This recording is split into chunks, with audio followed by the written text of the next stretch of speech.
tarde, boa tarde, boa tarde, boa tarde a todos os alunos que irão chegando aí, né? Irão chegar aí aos poucos, né, para assistir a nossa aula do curso técnico em administração, né? Começamos a segunda-feira aqui, então vamos começar os nossos trabalhos, né, gente? Passaram um bom final de semana, né? Descansaram, mas também estudaram, revisaram algo, tenho certeza, tá? Boa tarde, nossa professora assistente Rosário. Boa tarde, Jusilene Lima. Boa tarde ao nosso diretor de imagem, Isnaba. E boa tarde a todos os professores mediadores que também estão aí presentes e já vão começar, porque com certeza chegaram, né? Estão almoçando, né? Ou então não chegaram ainda, mas vão almoçar e depois acompanhar a nossa aula. Beleza? Quem não conseguir de imediato acompanhar desde o início, depois assiste no YouTube ou então na plataforma do canal Educação. Certo? O que a gente não pode é parar, tá bom? Então vamos lá, gente, começando essa segunda com a disciplina de Educação Tecnológica e Midiática. E o conteúdo da aula hoje é Design Thinking e Tecnologias Digitais. Sobre esse tema, nós já falamos em outras aulas, sendo abordado de uma maneira muito resumida, tá? Então, hoje, o objetivo de aprendizagem é conhecer o Design Thinking como ferramenta integradora de projetos e tecnologias digitais, tá? Discutir a relação do Design Thinking e metodologias ativas e aplicar a ferramenta Design Thinking a processos de metodologias ativas.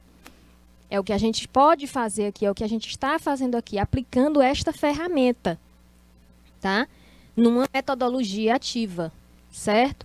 E é o que vocês podem fazer também, isso vai ajudar muito, esse assunto dessa disciplina vai ajudar muito a todos, né? Na disciplina de projetos, quando vocês estiverem fazendo o projeto final de vocês, beleza? Então, vamos começar aqui com a palavra design, né? Vamos começar a entender o que é design para que a gente chegue até essa ferramenta, ok? Então, o que seria design? Design é um conceito amplo, né, que remete à ideia de solução, podendo ir desde a estética de produtos tangíveis, ou seja, aquele produto que a gente pode tocar, tá? Como um formato de uma garrafa PET de refrigerante de Coca-Cola ou a estrutura de uma armação de óculos de sol, passando por solucionar coisas abstratas no campo da comunicação. Então, vai desde a estética de algum produto, tá, até um campo da comunicação, tá? E é uma ferramenta. Hoje é utilizado dentro, né, por exemplo, é utilizado dentro de uma gestão de qualidade. A gente pode usar também o Design Thinking, certo? Bom, hoje quando falamos a palavra design, podemos estar mencionando ao profissional que propõe as soluções, né? Quando fala design gráfico, por exemplo, design de interiores, que tem curso de design de interiores, né? Design de materiais, design de moda, né? Então, isso tudo é visando o quê? A estética, né? A imagem daquele produto ou daquele ambiente quando se trata de design de interiores. Que no caso aqui, em relação, mencionando ao profissional ou alguma área, né, profissionalizante, o design de interiores, por exemplo, né, está dentro de onde? É uma parte, é uma área que está dentro de um curso de arquitetura, né? Design de modas, tem uma disciplina no curso de modas, né? Então, mas também a solução encontrada por uma equipe desses profissionais, como quando admiramos design de uma casa ou prédio ou de um carro, tá? Bom, dentro dessa questão de design, nós temos camadas, as conhecidas camadas. Por exemplo, design de símbolos, normalmente propõe soluções visuais, tá?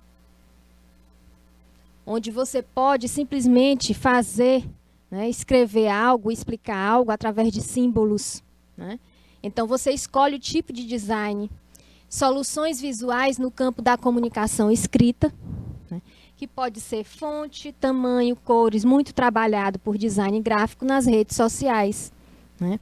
Quando você está na sua rede social, hoje, né, antigamente não tinha isso, Mas hoje você vai escrever algo numa rede social, pessoal, e quer escrever de outra forma, com outra fonte, não a convencional, já tem sites que vocês, por exemplo, vocês procuram fonte para Instagram. Aí você copia o texto em uma caixa lá localizada no site, depois copia e cola com aquele tipo de fonte, né? Você pode botar em negrito, você pode botar sem ser o negrito, você pode botar o convencional ou o itálico, né? Ou toda cheia de ornamentos. Então, isso são designs, tá? Design industrial propõe soluções em escala industrial, como a estrutura de um carro, que pode conferir leveza, conforto e segurança, né?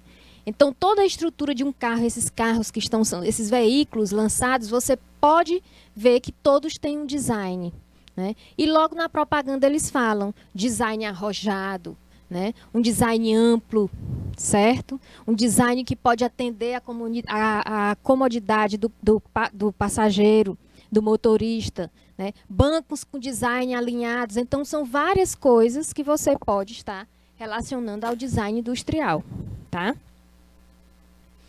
Bom, outra camada é o design de interações. Esse design de interações envolve projetar, olha só, os processos envolvidos e como as pessoas agem, né? Criando transações e atividades, foco na experiência e não no objeto. Tá? Design de sistemas. Essa última camada foca em sistemas humanos, né? Na integração de informações,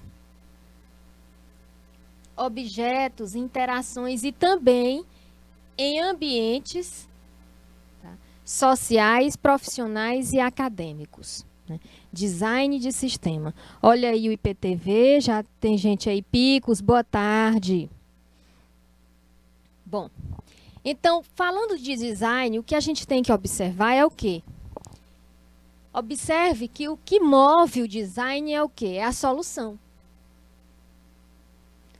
O que move o design? Solução de algum problema. Então, surgiu um problema naquele produto, eu vou adaptar aquele produto, né? Eu vou mudar o design. Um exemplo, né? Um deficiente físico vai comprar um veículo. Ele não pode comprar um veículo comum. Ele tem que comprar um veículo que tenha um design que atenda a necessidade dele, tá? Então, é a solução de um problema. É o design, certo? O design é a solução que vai além dos parâmetros que já conhecemos, por isso a importância da criatividade. Vamos supor que você está numa empresa e não sabe a hierarquia daquela empresa, né? E para que não seja repetitivo, o gestor, o diretor, o supervisor, ficar colocando, escrevendo, né, quem faz parte da hierarquia, ele faz um organograma, né? É um design da hierarquia da empresa, certo? Que a gente pode simplesmente explicar através de desenhos, tá? Pense da seguinte forma: a grande maioria dos produtos industrializados foram criados pelo homem em algum momento, em alguma época. Criaram a partir de um problema, né? Olha só, isso aqui, gente, era o pneu de uma antiga carroça, por exemplo, né? Era simplesmente um pedaço de madeira, um círculo, né? Uma roda de madeira. E depois foi mudando, né, de acordo com a necessidade, né, de acordo com a época, né? E olha só, hoje, né, como é que está o pneu. E observem que daqui, né, nós temos vários designs, isso aqui de rodas, né, para veículos. Eliana de Souza, boa tarde, seja bem-vinda. Nós temos vários. Temos de carros convencionais, né? Temos de moto, pneu de moto, ele pode variar, né? Depende do design. Para ter um desenvolvimento, por exemplo, de uma velocidade, o pneu pode estar sendo ajustado a isso, né? Equipamentos agrícolas.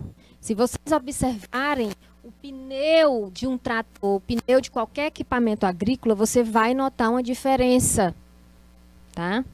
Certo? E também tamanhos de pneus, né, gente? Nos veículos a gente vê aí a largura de um pneu, para que serve, né? Quem é conhecedor do assunto, certo? Sabe qual é o melhor pneu que é adaptado àquele veículo. Isso é um exemplo de design, ok? Bom, e aí a gente entra na questão do design thinks. Lembrando que naquela parte do exemplo das rodas que eu dei, gente, assim também tem os móveis. Os móveis de uma casa. Se você vai morar numa casa grande, né, é lógico, você faz, ou você compra os móveis, certo? Ou então você faz móveis planejados. Os móveis planejados, eles têm um design de acordo com o ambiente que ele vai ser inserido. Então, apartamentos hoje pequenos, o melhor é o quê? É fazer móveis planejados. Então, você faz o design, o profissional, né, o design gráfico, ou o arquiteto, né, ou técnico em desenho industrial, ele vai fazer o desenho, o design do móvel de acordo com o ambiente, de acordo com o tamanho do ambiente, né? A abertura de uma porta de um móvel, né? A abertura da porta de um box de banheiro, por exemplo. Então, tem que ver o tamanho para que seja ajustado, tá? Então, são coisas do cotidiano, são coisas da vida da gente que a gente nem se lembra que isso tudo precisa o quê? De um design gráfico, por exemplo, quando leva à área do profissional, certo? E nisso tudo a gente vê o que é o design thinks, esse termo, né? Design thinks é uma abordagem, um conjunto de processos que visam o quê? Solucionar um problema. Conjunto de processos que visa solucionar um problema. E aqui essa imagem mostra as etapas de design thinks. Empatia, definir, idealizar, idear, né? Prototipar, testar, né? E implementar. Bom, e aí a gente começa a falar do design, do próprio design thinks. O grande diferencial desse método é justamente a sua praticidade. Qual é o diferencial? Praticidade e perspectiva diferenciada dos problemas apresentados. Primeiramente, é um processo, tá? Design thinks, com foco em pessoas. Olha aí. Então, se a gente viu que o design ele pode solucionar um problema, e que aqui é um processo com foco em pessoas, a gente pode utilizar esse design aonde? Em empresas, né? Em atitudes, em funções, certo? Em cargos, não é verdade? Não apenas o público-alvo, mas também a própria equipe interna. Olha aí. Todos são ferramentas importantes quando o assunto é design thinks. Ou seja, todos, quando fala aqui, inclui até o quê? A clientela interna e a clientela externa, né? O design thinks é a ferramenta que vai solucionar um problema tanto da empresa como do cliente, tá? Anne Caroline, boa tarde. Unidade Escolar Dr. João Carvalho de Dom Expedito Lopes. Seja bem-vinda. Bom, isso faz com que essa se torne, né, uma abordagem muito empática. Empática por quê? Porque vai atender a todos, né? Ele vai solucionar um problema para todos, que todos saem ganhando com aquilo, tá? Buscando sempre soluções que satisfaçam o público. Olha o que eu acabei de falar. A clientela externa, cliente externo e a equipe interna, que é o cliente interno. que são os colaboradores, que são os funcionários, né? E nos lembre da importância das pessoas no funcionamento de cada negócio. Cada pessoa tem a sua importância. Por exemplo, numa organização, em todos os setores, todo funcionário tem a sua importância. Não tem como dizer assim, fulano de tal, qual a importância do fulano de tal na empresa? Ele tem a sua importância, sim. O nosso diretor de imagem, ele tem a importância dele, no cargo dele, na função dele, tá? Os professores do ensino médio, os professores do curso técnico, todos têm a sua importância, independente se é diferente ou não, tá? Mas o que é que a empresa tem que fazer? Fazer o uso de ferramentas, tá? Que atendam a necessidade tanto do cliente interno, que somos nós colaboradores, quanto vocês, clientes externos, que são o público, tá? Além disso, o Design Thinking é um processo que busca criatividade.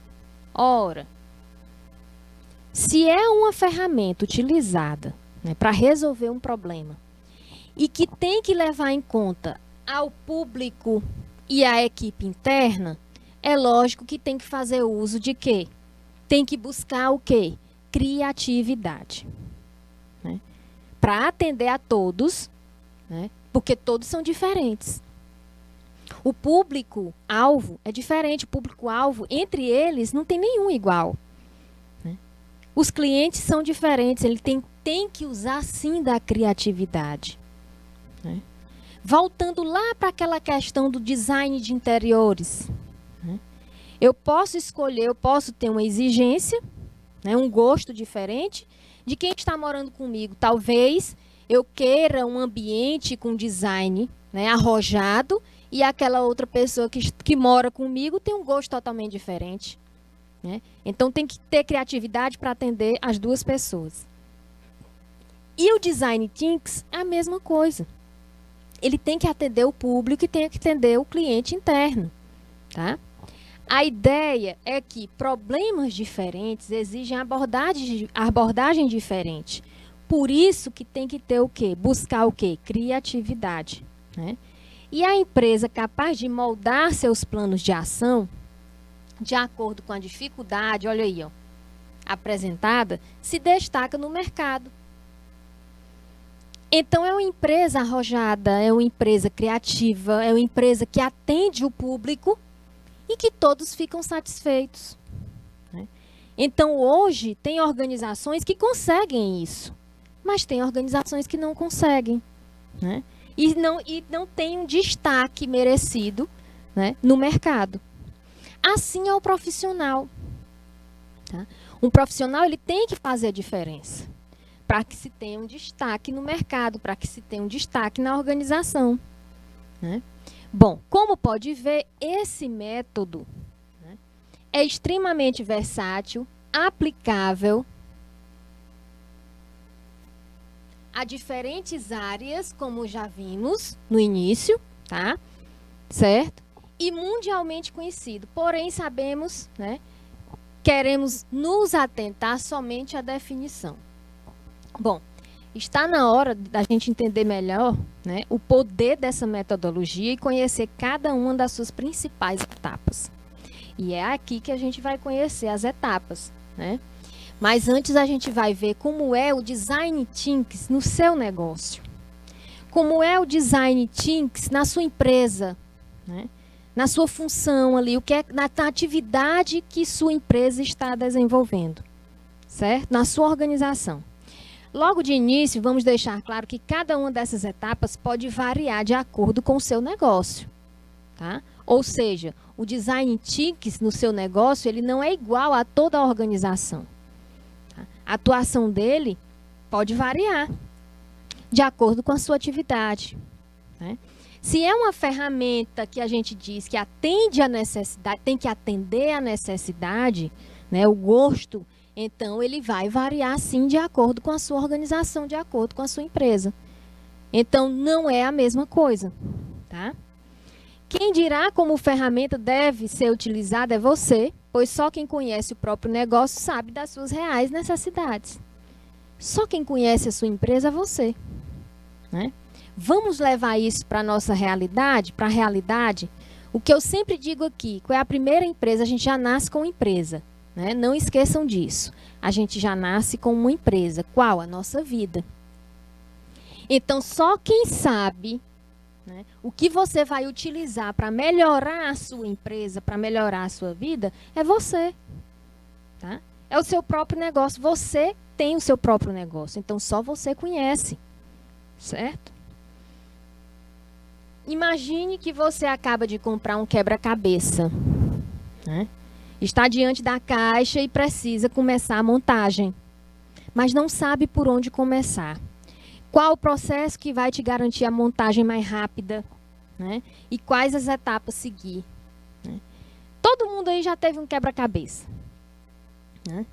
Quebra-cabeça de poucas peças ou de muitas peças, né? Então, para montar, tem gente que começa a montar, pega logo da borda, vê o desenho na caixa, né? Ainda vem com o desenho na caixa. Então, fica mais ou menos fácil ali para você montar o seu quebra-cabeça. Então, você vê o desenho e procura logo as extremidades, né? Tem gente que começa pelas extremidades, tem gente que começa pelo centro do quebra-cabeça. Isso aí é uma metodologia, cada um tem a sua metodologia. Certo? Então, esse processo é o Design Thinks. Esse processo é o Design Thinks, que é a ferramenta que você vai utilizar para resolver esse problema, para montar esse quebra-cabeça. É a sua metodologia. Tá? Bom, primeira etapa do Design Thinks. Emily Dantas, boa tarde. Dom Expedito Lopes, seja bem-vinda. Primeira etapa, imersão. Lembrando mais uma vez, né? Quando a gente vai pesquisar e estudar sobre o Design Thinks, tem Design Thinks que apresenta 7 etapas, tem Design Thinks que apresenta 5, tem Design Thinks que apresenta 6 etapas.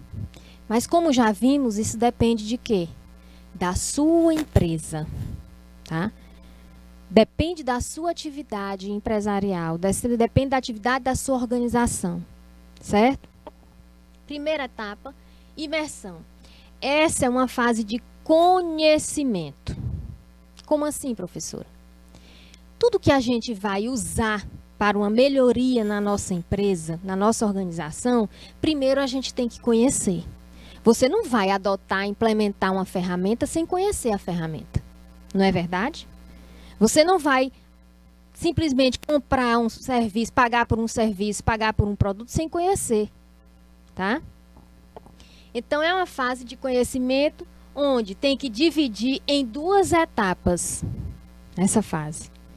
Imersão começa com uma abordagem superficial do problema. Nesse ponto, a equipe, né, por exemplo, o chefe, os gestores, né, a equipe de trabalho, a equipe da organização, né, dentro da sala de aula, quem é a equipe? Professores e alunos, não é verdade? Então, nesse ponto de imersão, a equipe se reúne. Se reúne para quê? Para analisar a situação sob diferentes perspectivas, né? Domingas, boa tarde, seja bem-vinda. Então, é a equipe, primeira coisa, reunião da equipe. Aqui é a equipe.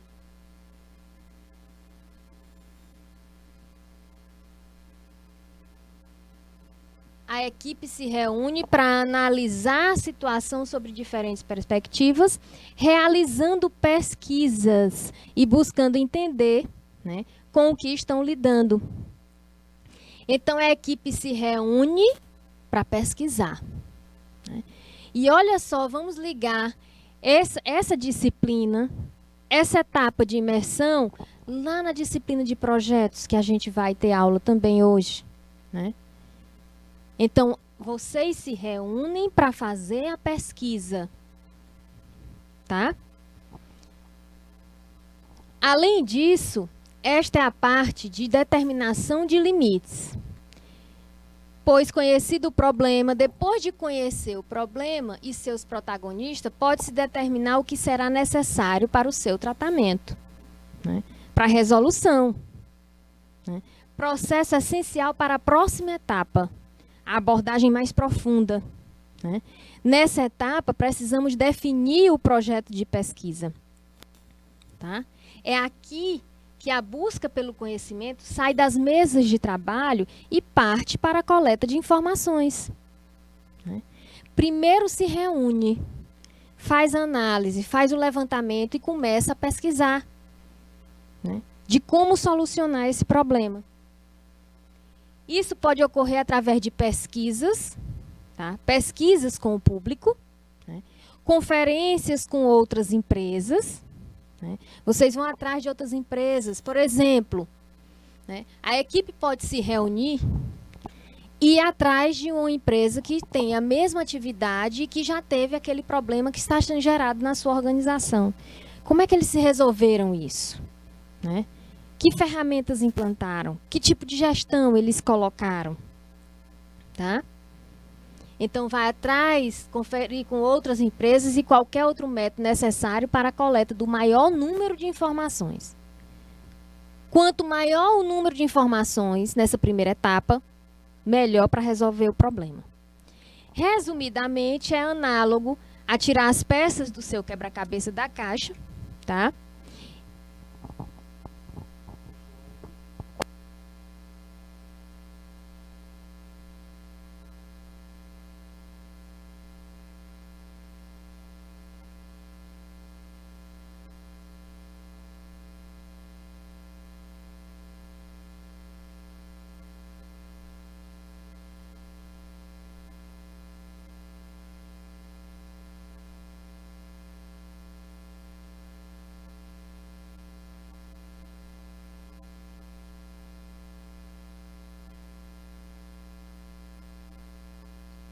Vamos lá?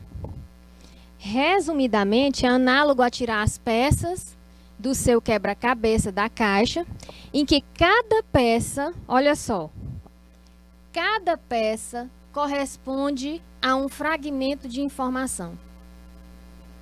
Né? Natália Carvalho, boa tarde.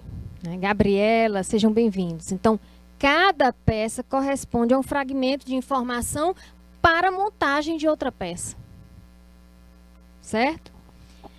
Ou seja, tudo que vocês irão pesquisar, tudo que vocês irão fazer o levantamento, qualquer dado, qualquer informação, corresponde a uma peça do quebra-cabeça. Né? Depois de todas as informações coletadas, de todos os dados coletados, aí sim, vamos resolver o problema. Né? Ou então, o problema já está resolvido. Certo? Mas tem outras etapas. Agora você tem as informações em mãos, mas como deve organizá-las? A gente tem todas as informações. Como é que a gente organiza essas informações para a gente resolver um problema? Bom, depois da imersão da primeira etapa, onde a gente faz a coleta de dados, faz o levantamento de informações, aí a gente vai analisar. Né? Nessa fase do Design Thinking, é o momento de organizar as informações coletadas anteriormente, na primeira etapa. Tá? Aqui, não existe fórmula. Nenhuma única maneira de organizar o que você quer é encontrar padrões, maneiras de relacionar os dados e agrupá-los de maneira que façam sentido. Para isso, o modelo de organização pode ser arbitrário, mas também lógico, fazendo uso de abordagens visuais, uso de abordagens gráficas, mapas mentais, isso na análise. Tá? Mapas mentais, toda ajuda é bem-vinda.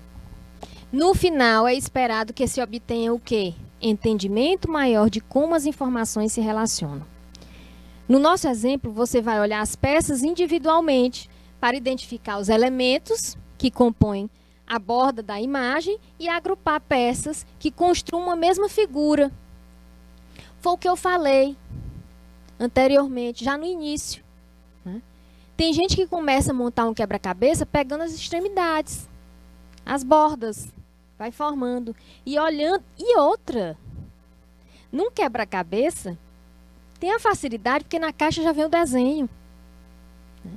E aqui, para solucionar um problema, que é um problema que você não sabe, talvez, que ia acontecer na sua empresa. Então, é mais complicado ainda, né? É por isso que a equipe toda tem que se reunir para pesquisar, para analisar esse problema. No nosso exemplo, você olhará as peças individualmente, identificar os elementos que compõem a borda da imagem e agrupar a peça que construa a mesma figura. Terceira etapa, ideação. A gente lembra de quê? De ideias, né? Lembra que dissemos que o Design Thinking é um processo focado em pessoas? É um processo focado em pessoas, né? Então, nessa fase, isso se tornará mais claro, pois aqui que as soluções são propostas com base nos indivíduos envolvidos. As soluções são propostas com base nos indivíduos envolvidos. Indivíduos envolvidos são as pessoas. Né? Cliente interno. Cliente externo. O público. E aqui colaboradores. Ok? Basicamente é nesse ponto de ideação, tá? Que as soluções para o problema serão propostas, levando em consideração o público-alvo. Além disso, estas soluções podem vir através de brainstorming. Já ouviram falar de brainstorming? Brainstorming é uma ferramenta conhecida como chuva de ideias.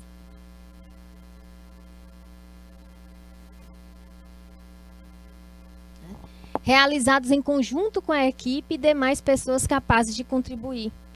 Se é chuva de ideias, então são várias pessoas tendo a sua ideia. E muitos acham que devem ficar calados e não dar a sua sugestão. Mas tem que dar, gente. Tá? Nesse caso aqui, tem que dar a sugestão sim. É uma equipe. Então tem que chover ideias. Por mais que a sua ideia não seja a válida e a utilizada para a resolução daquele problema. Mas em algum momento a sua ideia vai servir. Tá? Vitória e Poliane, boa tarde. Nesse ponto, os dados organizados são úteis para garantir insights diferentes, visto que vocês têm conhecimento de como eles se relacionam. Bom, dessa forma, é o equivalente a pensar nas diferentes maneiras de montar o quebra-cabeça. Diferentes maneiras de solucionar o problema. Quando fala montar o quebra-cabeça, é solucionar o problema. Tá? Todas as abordagens são válidas, como eu acabei de dizer. Todas as opiniões serão válidas. E nesse momento você pensa em quais pretende testar. Por isso o nome brainstorming, que é a chuva de ideias. É uma ferramenta da qualidade. E que muitas organizações não utilizam. Porque não querem ouvir, né, o que o funcionário tem de novo, tem de ideia, tem de proposta. Né? Muitas organizações querem tomar as decisões somente na alta hierarquia, nos gestores, nos coordenadores, entre eles, e não pensam na empresa como um todo. Sem os funcionários, a empresa não trabalha, não funciona. Né? Sem gestão também não funciona. Pode até funcionar, mas é uma coisa bagunçada. Por isso, vocês, futuros técnicos em administração, professores mediadores deste curso, entendam, toda organização, toda empresa, independente do porte, ela tem que ter um setor de RH. É a partir do setor de RH que vai ter uma gestão com qualidade. Tá? É a partir do setor de RH que as atividades dentro da organização, elas terão, sim, né, a resolução de um problema. Tá? E pode ser uma resolução a longo prazo. Quando não se tem um setor de RH para fazer uma boa gestão, gente, as soluções para algum problema são de curto prazo, né? E aí aparecem vários problemas naquela empresa, certo? Bom, na ideação, tem-se o seguinte: eu vejo uma oportunidade, né? Como posso criar? Então, a reflexão e a criatividade são as habilidades fundamentais praticadas pelos estudantes, né? Assim, eles conseguem propor boas soluções para o problema visto na etapa anterior. Busca-se aqui o maior número de soluções para o problema possível nesta etapa, sem julgamentos, né? É uma etapa que expande as possibilidades, por mais que seja absurda. Elas podem abrir outros caminhos mais criativos de solução. Aquela sua ideia pode sim abrir caminho para um caminho de para a solução criativa em outro problema que surgir, tá? A etapa de ideação tem algumas regras para a geração de ideias, né? Para gerar ideias, primeiro, evite julgamentos. Evitar julgamentos. Como assim, professora? Se você tem a sua ideia, você gerou uma ideia, seu colega de trabalho, seu colega de sala de aula vai gerar outra ideia. Um professor tem uma ideia, o outro professor, numa sala de reunião de professores, os professores têm várias ideias, né? Então, evite julgar a ideia do outro. Evite julgamentos. Até porque a sua ideia, a ideia do seu colega, pode ser a que vai servir. Evitar julgamentos a partir do momento que você tem que entender que todos têm opiniões diferentes de você. E não é porque você pensa de uma forma, né, e diz uma solução que vai ser obrigada a ser usada aquela solução. Aquela sua ideia, né? Encoraje ideias ousadas, né? As ideias ousadas muitas vezes são as consideradas, isso é um absurdo, né? Numa reunião, quando tem uma equipe que diz uma ideia ousada, todo mundo já fica espantado. Meu Deus, tá doido? Uma ideia dessa? Não, a gente tem que encorajar. Construa em cima de ideias dos colegas. Foco no problema. Você tem que focar no problema, sempre, do início ao fim. Tá? Seja visual com as ideias. Desenhar é o melhor. Quantidade é melhor que qualidade nessa etapa. Quanto mais ideias, né, melhor. Tá? E errar é bem-vindo. Errar nessa etapa aí é bem-vindo também. Porque você vai ter tempo de ajeitar esse erro, de consertar esse erro. Para que possa passar para frente, para que possa passar para outra etapa. Karen, boa tarde. Bom, elas também podem ser anotadas em post-its diferentes, né? Post-it é aqueles pedacinhos de papel que você pode anotar as ideias, né? Mas o importante é fazer com que o aluno trabalhe soluções específicas, né, para a resolução do problema. Depois da sessão de ideação, o grupo refina as ideias mais promissoras, né? Bota numa peneira, vai peneirando as ideias, né? E, por fim, vota nas soluções mais promissoras para seguir para a próxima etapa. A próxima etapa, conhecida como prototipagem ou experimentação, tá? Definidas as soluções, é hora de implementar, dar forma à ideia, fazer valer essa ideia, né? Fazer a construção dessa ideia. Muitas vezes, pensamos que os protótipos são apenas coisas materiais. Porém, qualquer transformação de uma ideia em algo aplicável é uma prototipagem, tá? Será nesse ponto de prototipagem ou experimentação que você e sua equipe vão construir o esboço da solução, tornando possível a visualização da ideia na prática. Por isso que fala das etapas, né? Que desenhar é melhor. O protótipo permite entender melhor a possível solução e garantir que nenhuma decisão ocorra de forma precipitada. Bom, aqui podem ser desenvolvidas representações visuais nessa etapa de prototipagem.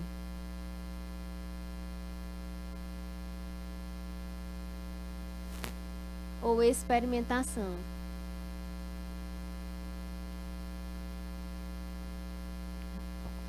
Pode ser desenvolvida representações visuais, separamos algumas ideias, né? Storyboards, que é o esboço visual da sequência de um filme dividido em quadros ou painéis individuais. Não tem histórias em quadrinhos? É isso aqui. Pode ser desenvolvida, tá? Modelos, diagramas, histórias, anúncio, encenação, material digital, blog, site, vídeo, né? E maquete. Na experimentação, tem-se o seguinte: eu tenho uma ideia, como posso concretizar essa ideia? Né? Felipe, boa tarde, Felipe, seja bem-vindo.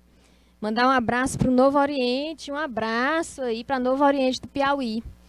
Bom, se possível, o protótipo deve apresentar uma escala proporcional ou mesmo real.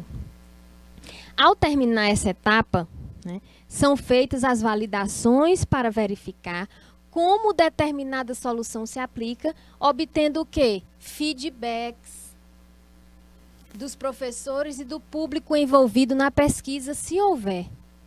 Em seguida, eles podem discutir a questão de forma colaborativa, sempre pensando em evoluir a experiência e o aprendizado, tá? Outra etapa depois da experimentação, depois de que você faz o experimento, você vai testar. É chegado o momento de teste com protótipo em mãos. Com o protótipo em mãos, com a maquete em mãos, com a história em mãos, com o blog feito em mãos, você vai testar.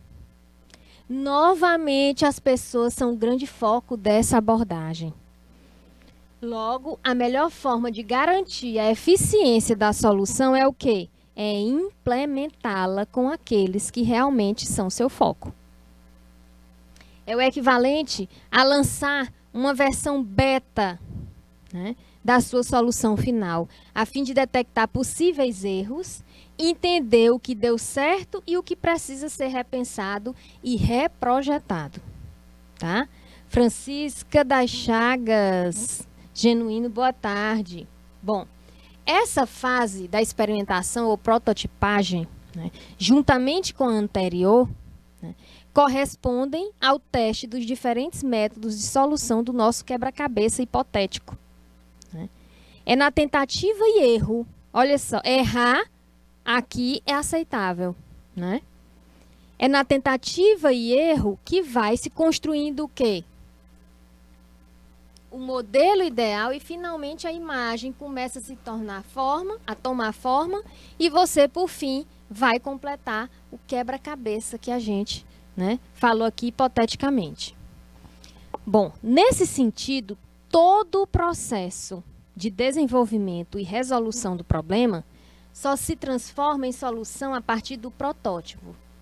É nessa fase que uma ajuda externa, olha aí, ajuda externa, ou seja, fora da equipe, fora da organização, pode ser o ideal para garantir resultados mais satisfatórios. Uma ajuda externa, pessoa ou profissional, fora da equipe.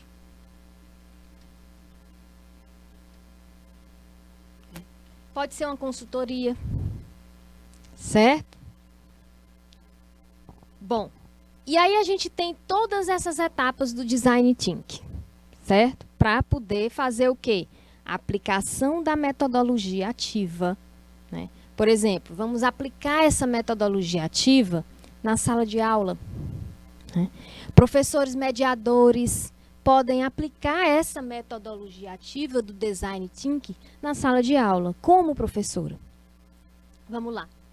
Essa metodologia foi criada pelo professor David Kelley, da Universidade de Stanford, em Tim Brown, ambos consultores da empresa IEDO, localizada no Vale do Silício, isso na Califórnia. Tá?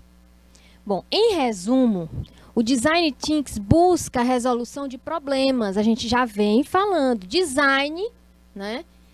Resolução de problemas utilizando a aprendizagem investigativa, porque primeiro a gente se reúne, faz a pesquisa, faz o levantamento, né? De maneira colaborativa, em grupo, porque vai reunir a equipe, tá? E desenvolvendo o quê? A empatia. Aqui, quando a gente fala em sala de aula, o aluno se torna protagonista da sua aprendizagem. Tá? O aluno, olha só os alunos e professores mediadores. O aluno se torna protagonista, ou seja, dono da sua própria história, dono da sua própria empresa. Ele se torna protagonista da sua aprendizagem, ampliando o seu conhecimento, escutando e se comunicando com os demais alunos, desenvolvendo habilidades diferentes para a execução das suas atividades. Aqui, não tem aquela historinha do aluno, gente, dizer que não aprendeu. Eu não aprendi porque o professor não ensinou. Eu não aprendi porque a escola é ruim. Eu não aprendi porque eu não tenho livro. Eu não aprendi porque eu não tenho computador. Tem aluno assim. Tá? Tem aluno assim. Então, aqui, o aluno se torna o protagonista da sua aprendizagem. Então, ele tem que ser o quê? Criativo. Né? Ele tem que buscar conhecimento não esperando, né, que o professor, por exemplo, o professor mediador leve até ele na sala de aula. Né? E como é que a gente aplica essa metodologia? Primeiro, descoberta. Primeira coisa, estimular a curiosidade do aluno. O professor mediador tem que estimular a curiosidade do aluno. Apresentação da situação problema aos alunos de maneira que eles reflitam sobre seu conhecimento prévio, busquem múltiplas soluções e formem grupos. Forma a equipe, reúne a equipe. É o momento do brainstorm, que é a chuva de ideias, quando os alunos devem falar todas as suas ideias de resoluções, trabalhando sua confiança e empatia ao ouvir os demais. Se você quer falar, tá? E quer ser ouvido, então ouça o colega. Certo? Depois tem o planejamento, que é a chamada experimentação, que lá naquela etapa a gente falou da prototipagem. Né? Filtrar o brainstorm, que eu falei que é um funil, é um filtro, é uma peneira. Não é nem um funil, é uma peneira. Né? E escolher, quando a gente filtrar o brainstorm, pegar as melhores ideias.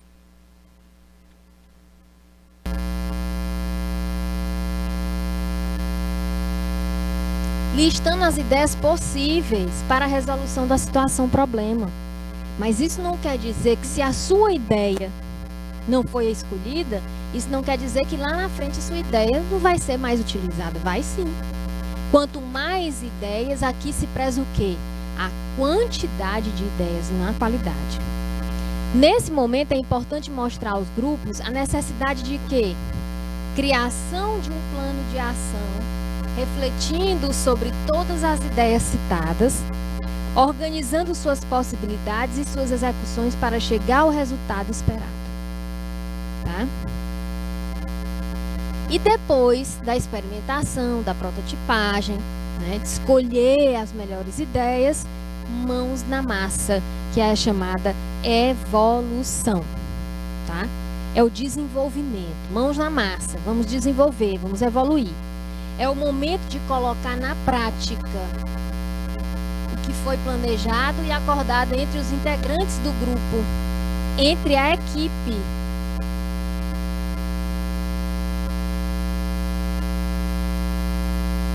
O professor tem um papel de mediador, olha aí, o professor tem um papel de mediador e orientador.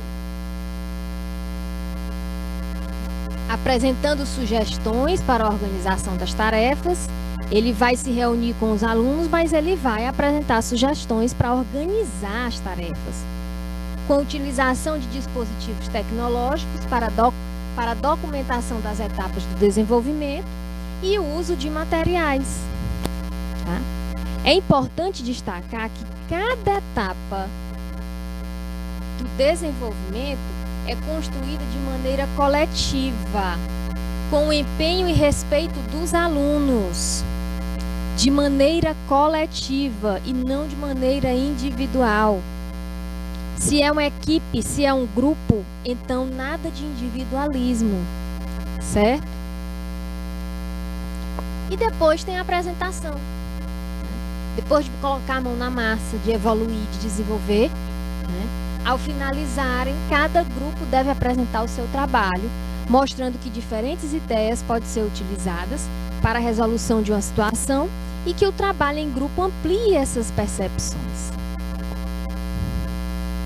E aí tem muitas organizações, assim como também dentro de sala de aula, tem pessoas dentro de empresas que não gostam de trabalhar em equipe.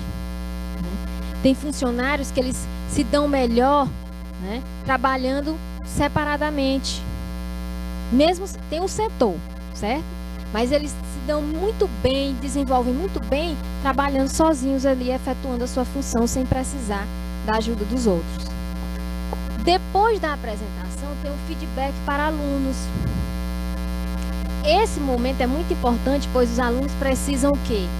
Os alunos, feedback, a gente já aprende o quê? Que é o retorno daquilo que a gente faz, né? Quando é numa comunicação, é o retorno daquela mensagem que a gente transmite, é um feedback. O retorno de uma ação é um feedback, tá? Então, o aluno precisa receber um retorno sobre o trabalho executado.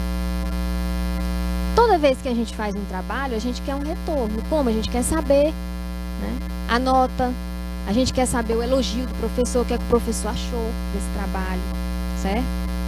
O que pode ser melhorado e sugestões sobre o aprimoramento de cada etapa realizado para os próximos trabalhos. Aqui o feedback, gente, feedback para o aluno pode ser negativo, pode ser positivo. Ambos, se positivo ou negativo, o aluno tem que aceitar porque é para uma melhoria, tá? Sendo, observação,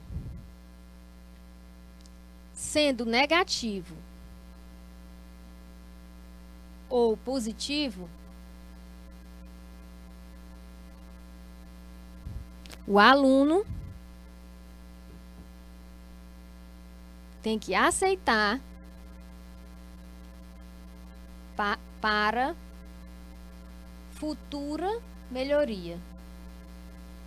Como assim, professora? Ora, se você tem um feedback negativo sobre aquele trabalho da sua equipe, sobre o seu trabalho mesmo individual, você vai parar? Você vai simplesmente desistir? Não. Você vai aceitar para uma futura melhoria. E assim o positivo. Porque deu positivo, você pronto, não vai tentar melhorar no próximo? Vai melhorar sim. Na empresa é assim. Se um funcionário tem um feedback negativo, né, da alta gestão, o funcionário tem pessoas que não usam a inteligência emocional, né, que a gente fala em outras disciplinas. Tem funcionários que não se autoconhecem e aí desanimam. E aí não completam a sua atividade, não completam o que você está fazendo o serviço, né? Então, pegue qualquer feedback, seja ele bom ou ruim, você tem que aprimorar. Aqui é o momento de aprimorar. Você vai saber o resultado, né? Você faz uma atividade e quer saber o quê? Quer ter o retorno. O retorno é o feedback, tá? É como a prova, a avaliação. O aluno faz uma prova. A nota é o quê? Ele vai receber uma nota. Se for nota baixa, é um feedback negativo. Mas ele vai parar de estudar? Não. Ele vai se esforçar. Primeiro ele vai ver o que é que errou, onde errou, em que precisa melhorar. Aí na próxima, estuda, bota para quebrar. E assim é nas organizações. A própria empresa, uma própria organização, ela tem um feedback de quem? Ela tem um feedback do público. Ela tem um feedback da sociedade, do consumidor final, do cliente externo. Se a sociedade responder de forma negativa à atividade daquela organização, a organização vai fechar as portas? A sua empresa vai fechar as portas? Não. A equipe vai se reunir, né? Todos os colaboradores vão se reunir e vão ver em que melhorar. É assim que funciona, tá? E aí utilizam o quê? Ferramentas visando pessoas, como o exemplo aqui do nosso tema da nossa aula, que é o Design Thinking. Certo? Os alunos devem refletir sobre as tarefas, expor opinião, né? O que aprenderam em todo o processo de execução, o resultado, habilidades trabalhadas e o aprendizado adquirido sobre o conteúdo. Tá? E olha só, né? A metodologia Design Thinking é inovadora, tá? E o seu foco é o quê? Desenvolvimento interpessoal e intrapessoal de nossos alunos, trabalhando as 10 competências gerais da BNCC. Quais são as 10 competências gerais da BNCC?